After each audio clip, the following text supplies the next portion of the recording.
So I just want to give my POV.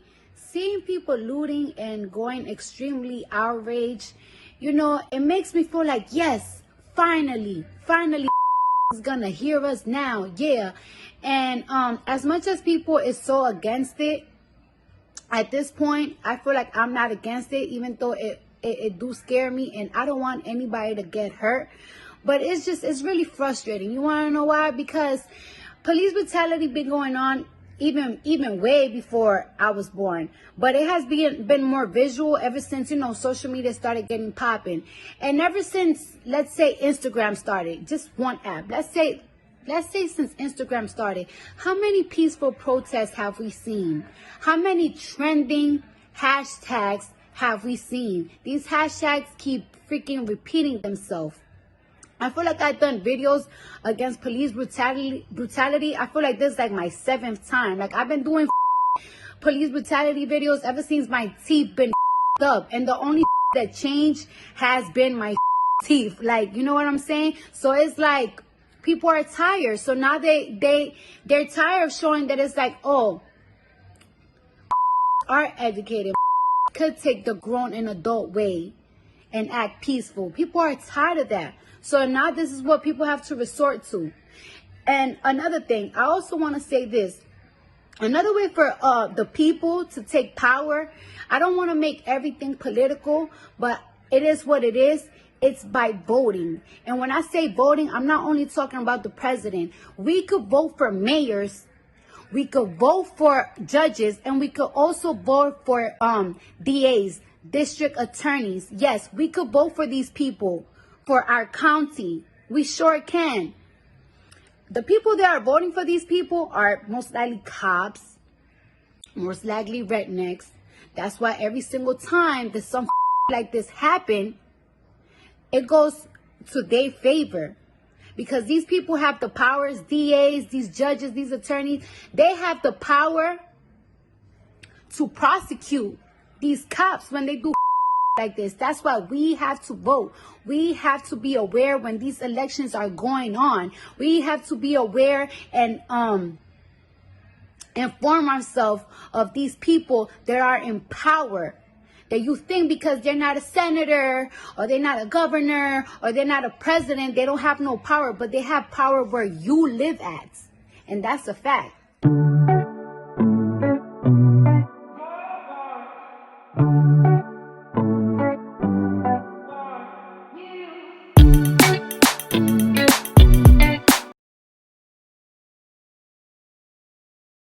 I saw that video this morning, and it really f***ed me up, to be honest. And even as I'm speaking to you right now, my heart is racing really fast, because, you know what I'm saying? Like, I think a lot of people look at me as a person that has money, that has influence, that has power, that doesn't deal with a lot of issues. But I still have PTSD from my run-ins with officers. I've had knees in my back. Wow. Yeah. You know what I'm saying? And hate racists with a passion. And for people to have saying I hate racists, and you feel like now you want to come and be showing yourself, and you think that someone like me is going to back down. You're very, very mad. It's very, very important at this time that we ignore ignorance, and we ignore people, sorry, my lips are dry. We ignore people that come through and try to make these situations what they're not. I actually had a moment this week where I had to call Whoopi before the show saying, I just don't know if I can do this today. And that I've never done that on the 3 years I've been on this show. So I can't imagine how people who are out of work and seeing these kind of videos are feeling. And I just hope for leadership with legislators in Minnesota, which we are obviously not getting on the national level. I have to agree, you guys. I mean, you know, here's the thing. I believe it's going to get better because it has to. I'm not going to sit by for very much of this anymore. I don't think any of us are. So once we inspire each other, we inspire other people to get our behinds in gear, because this is not going to change unless we change it.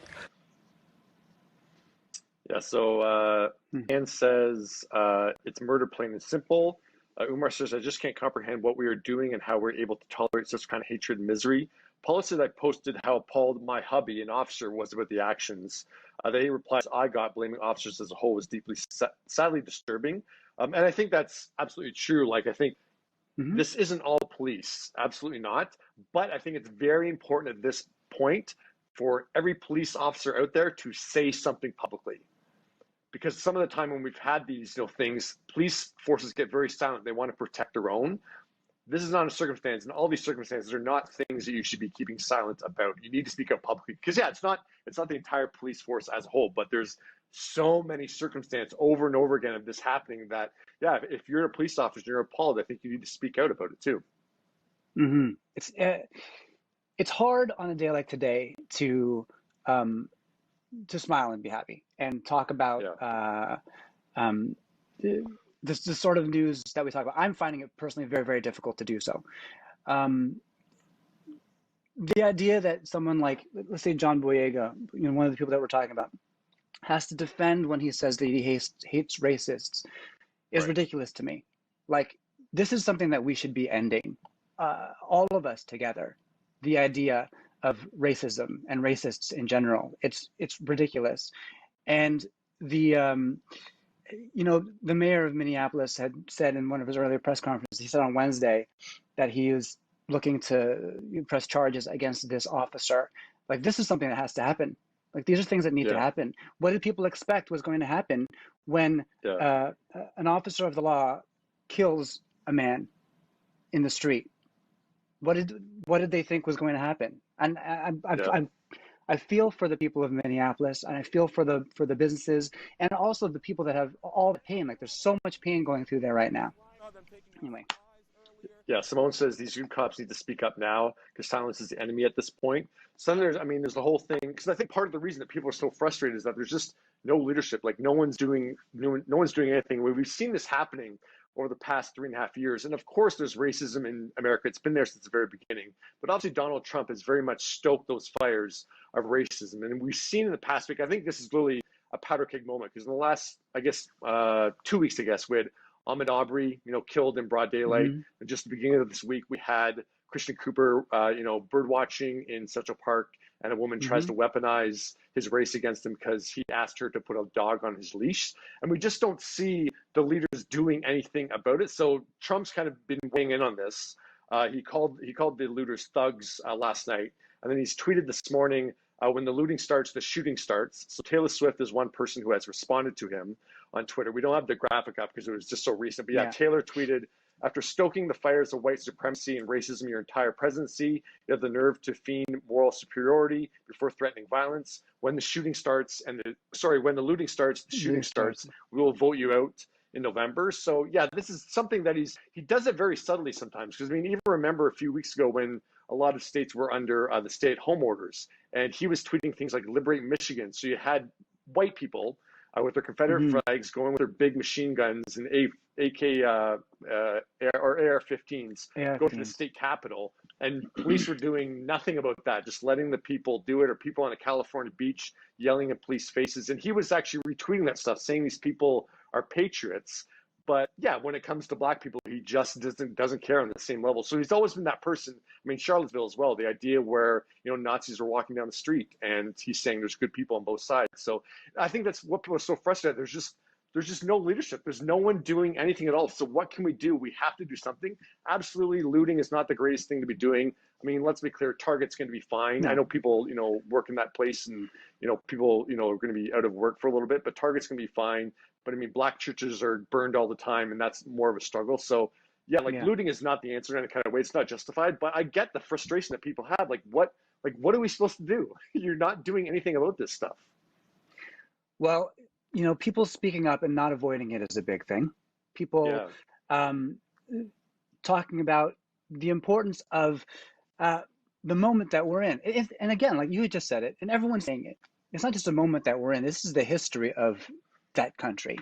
And this happens more times than is reported. Much more times than we see in the news. This is just the latest one that got caught on now camera. People film it, right? Yeah, people film it now. Yeah. So I know they need